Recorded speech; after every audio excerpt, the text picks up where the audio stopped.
इस यात्रा के क्रम में हाल ही में मुझे तमिल, उड़िया, मलयालम, तेलुगु, कन्नड़ और भारतीय सांकेतिक भाषा सहित भारतीय भाषाओं की 55 साहित्य कृतियों को लोकार्पण करने का अवसर प्राप्त हुआ।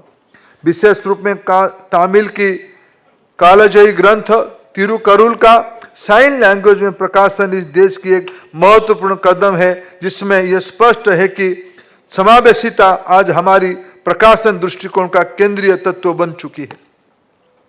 डिजिटल युग में हमारी प्राथमिकता है ज्ञान को पहुंचा के समावेशी बनाना, जहां भाषा बाधा नहीं बल्कि सेतु बने। ऐसे में राष्ट्रीय ई पुस्तकालय जैसे इनिशिएटिव भारत सरकार की डिजिटल इंडिया दृष्टिकोण का व्यवहारिक रूप देती है, जहां निःशुल्क ई पुस्तक की उपलब्धता ने पाठकों की और प्रकाशकों दोनों के बीच में उत्साह और सहभागिता का बढ़ावा दिया है। राष्ट्रीय ई पुस्तकालय माध्यम से 23 से अधिक भाषाओं में 6000 से अधिक निःशुल्क ई पुस्तक उपलब्ध होंगे, जिसमें टेक्स्ट टू स्पीच जैसे सुविधाएं भी शामिल है। इस तरफ डिजिटल विस्तार के साथ केवल सरकार ही नहीं, प्रकाशन जगत भी तेजी से रूपांतरित हो रहा है। ऑडियो बुक्स, साहित्यिक पॉडकास्ट और मल्टी फॉर्मेट कंटेंट अब केवल विकल्प नहीं बल्कि भविष्य की दिशा बन चुकी है। टेक्नोलॉजी और एआई सकारात्मक प्रयोग ने स्कूली शिक्षा को भारतीय भाषाओं में सुलभ भाषा में भी अहम योगदान दिया है। यही वो बिंदु है जहां ज्ञान परंपरा और आधुनिक नवाचार एक दूसरे से मिलते हैं और नई संभावनाओं को जन्म देते हैं।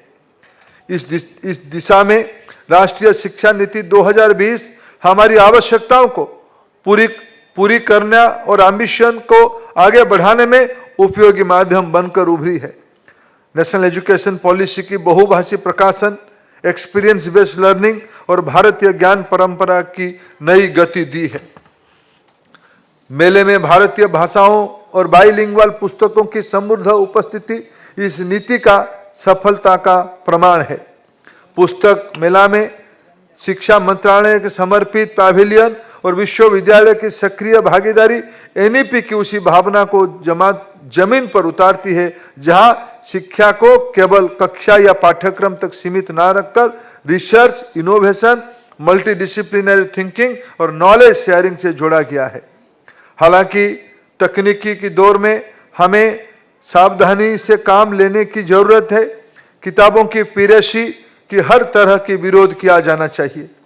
2025 में विभिन्न राज्यों में एनसीईआरटी की लगभग 5 लाख किताबों की पीरेटेड कॉपी सीज किया गया था, जिसके बाद कड़े कदम उठाए गए हैं। विश्व पुस्तक मेला के मंच में मैं स्पष्ट कर देना चाहिए कि पुस्तक पीरेसी ज्ञान, रचनात्मकता और लेखकों के अधिकार पर प्रहार है और एक हेल्दी रीडिंग और स्टडी कल्चर के लिए इसको डिस्करेज करना जरूरी, क्योंकि मौलिक विचार और बौद्धिक श्रम का सम्मान ही किसी ज्ञान समाज की पहचान होती है।